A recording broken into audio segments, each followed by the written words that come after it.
Hey everyone, welcome to my YouTube channels. In this video, we are going to focus on solving non-homogeneous differential equation, particularly using methods of undetermined coefficient, with a little bit also on the use of variation of parameters.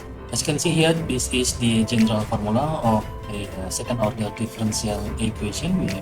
Sometimes we have a coefficient, or sometimes just with 1. Okay. D square y dx square plus b dy dx plus y equals to f of x. Now for the non-homogeneous differential equation, the f of x here is 0. However, for the non-homogeneous, okay, f of x will be a function of x.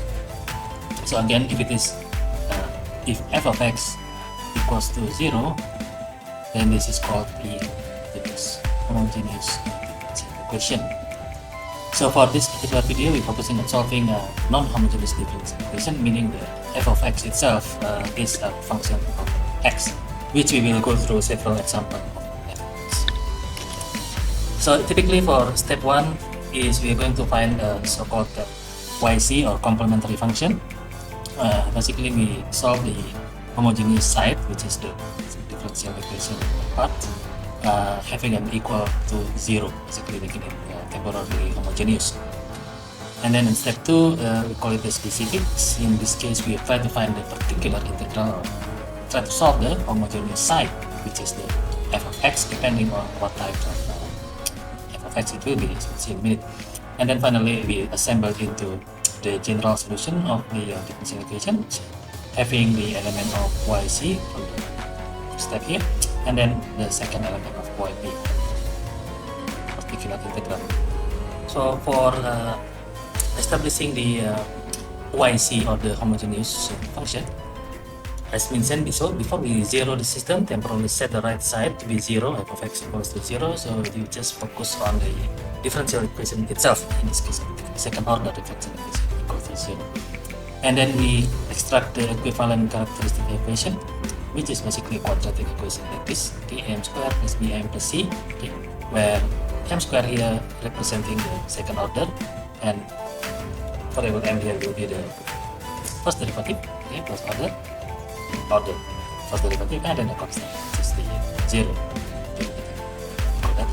And then find the roots of this quadratic equation using the formula for quadratic equation, solving quadratic equation like this, which is let's call it formula, which is roots or m equals to minus b plus minus b square minus 4ac divided by 2a, where a, b, and c here representing the coefficient of the quadratics, or also the differential equation.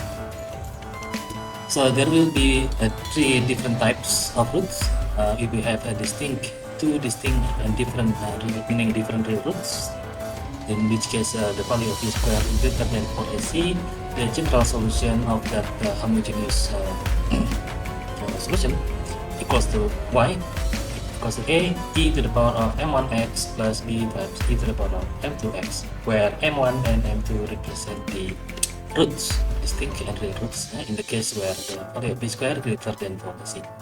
However, in the case of b having a real equal and real roots, okay, m1 equals to m2, just call it m, this is b square equals to 4ac, then the general solution of the differential equation is expressed using this formula or shape, a plus bx multiplied by e to the power of mx, where m will be the roots from that quadratic function. And then finally the complex root, the third case, where the roots involve imaginary numbers, okay, as well as the real number alpha and beta in this case. So we have alpha plus minus beta I. This is the case where the value of b square is less than 4ac.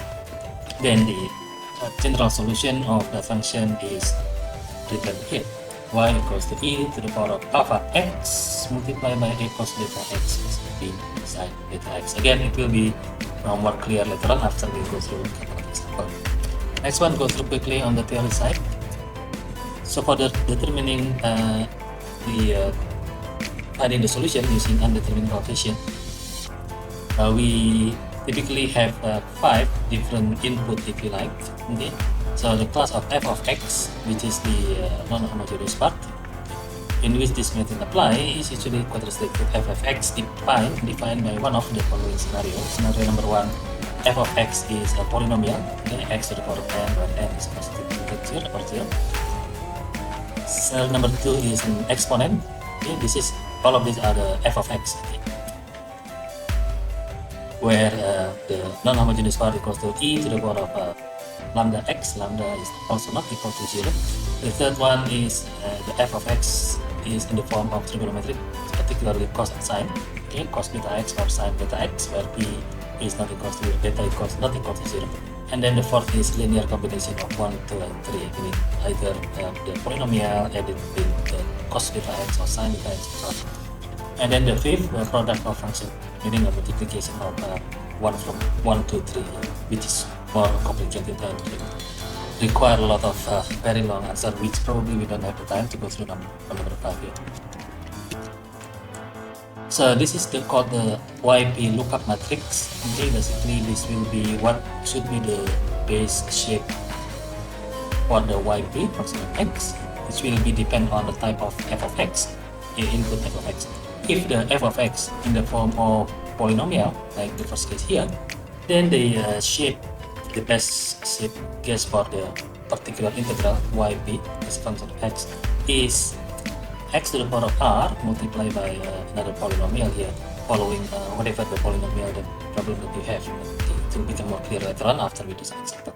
The second scenario is where the f of x is mentioned is an exponential, for example a constant time e to the power of alpha x. Then the shape of the particular integral is similar, the multiplier x to the power of r multiplied by a constant multiplied by e to the power of alpha x. So notice here the value of alpha is the same as the f of x, the input. This is the solution, the proposed best case solution. And scenario number 3 is mentioned before, this in the form of trigonometrics, and for involving cos and beta, okay, beta x or sine beta x. Similar, we have a multiplier x of r, which I will explain later, and the execution is multiplied by p cos beta x plus q sine beta x. Again, beta here comes from the input f of x. Okay. And then the last one is the product, the multiplication of 1, 2, 3. For example, polynomial of x multiplied by an exponent to the power of alpha x, and so on. So x to the power of r, in here you call it a prefix, and it show up in every single structure case. This act as mathematical safeguard mechanism to prevent the structure function here from collapsing into zero during calculation. Again, this is an expanded form of the particular integral yp. So this is only for yp, and you can see here you have what type of input, several type of inputs. Okay, polynomial, exponential, and trigonometrics. Multiplication between polynomials and an exponent, or polynomial with trigonometric, exponent with trigonometric, polynomial with trigonometrics.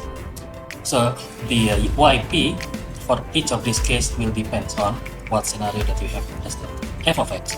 Okay. So in general, so you have the multiplier x of r. If it is polynomial, then you have a similar polynomial of the same exponent.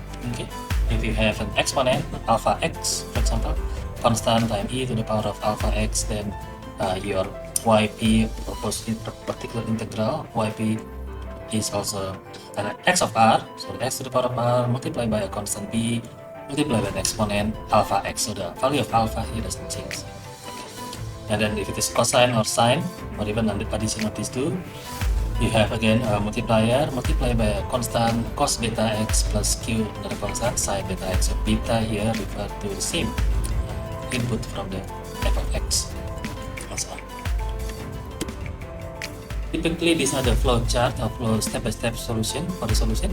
Okay, as mentioned before, we look at the differential equation, okay, and consider it temporarily as a homogeneous, and then we change into a characteristic equation, a quadratic equation, and then find the roots using the formula minus b plus minus square of b square minus 4ac divided by 2a. And we'll have three possible outputs. If it is two distinct formula, so we have the general shape of the solution will be e to the power of root 1 multiplied by x, or e to the power of root 2 x. In the case where we have a and equal, okay, so in here we have e to the power of, sometimes people use r, sometimes we use m, it's fine, m1x plus e m2x, whereas the equal roots we have, this is supposed to be y. For the equal, we have a plus, remember, bx, okay, multiplied by e to the power of m, because it is equal root, just m, x. And then finally, here will be, okay, the complex shape.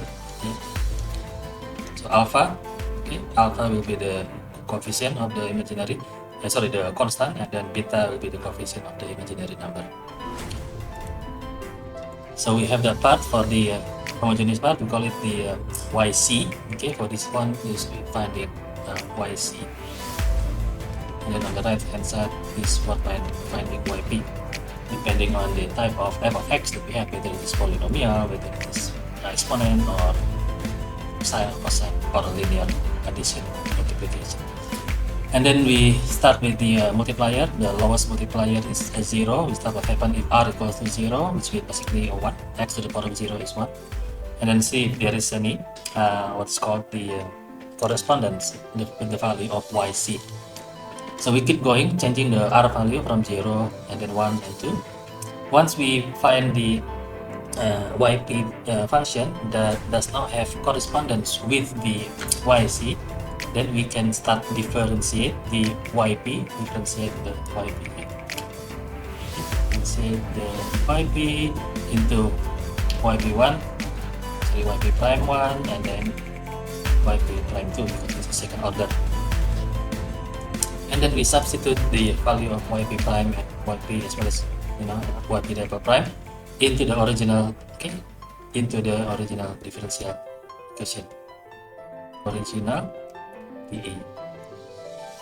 And then we equate the coefficient, and we will get the overall solution or general solution of the differential equation, non-homogeneous differential equation, to be a yc from the left hand side plus yp here.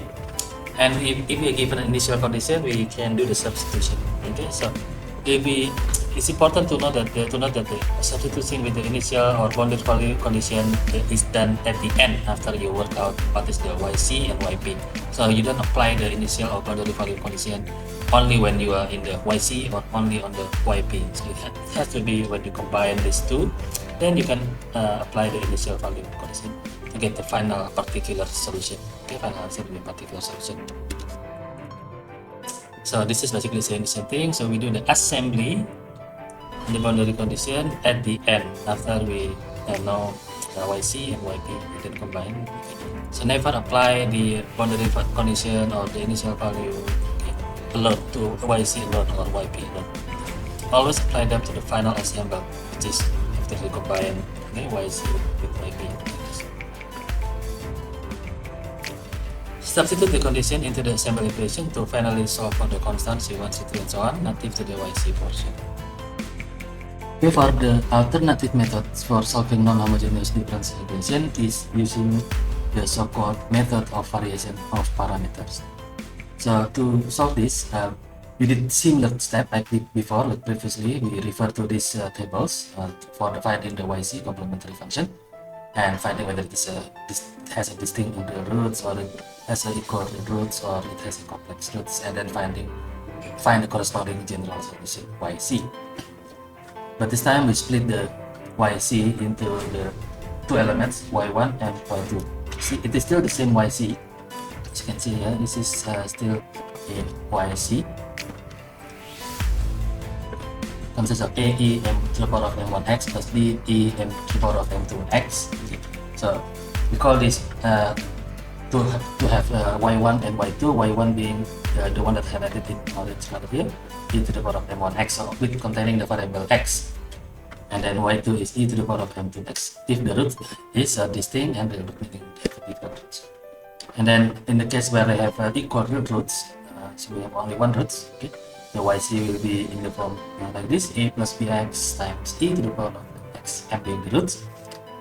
We can split this into two parts also. So a times e to the power of mx is, so this will, the e to the power of mx will be our y1, and then bx times e to the power of mx, and so the y2 will be x times e to the power of mx.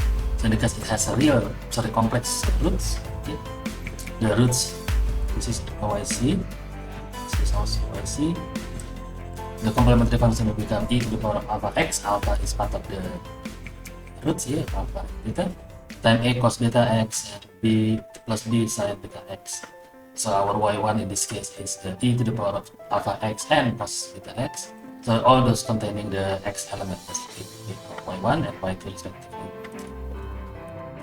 So how it is done in practice? So we have a differential equation in standard form, second order, second derivative. B square y dx square plus b dy dx plus c y equals fx, indicating a non-homogeneous differential equation. So as I said, the first step is the same as before, finding the yc using the tables here, the stochastic table, depending on the what type of roots. Okay, so you got your yc consists of two elements, a y1 and b y2. So you got two elements of y1 and y2. The next step is to calculate the so-called Wronskian value. It is consists of a multiplication between y1 multiplied by y2 prime. So y is crossing here, right? I just highlight this. So y1 times y2 there, and then y minus y2 times. So it is crossed diagonally. Okay? y1 times y2 prime minus y2 times y1 prime. The result will be our Wronskian value. And then finally we get the yp, which is y2 times integral of y1 times f of x being the part down here, this part, divided by a times w, a being the constant at the quadratic series, second order coefficient of the second order, minus y1 times integral of y2 times f of x divided by a w. Similarly, this is also dx. So the general solution will be yc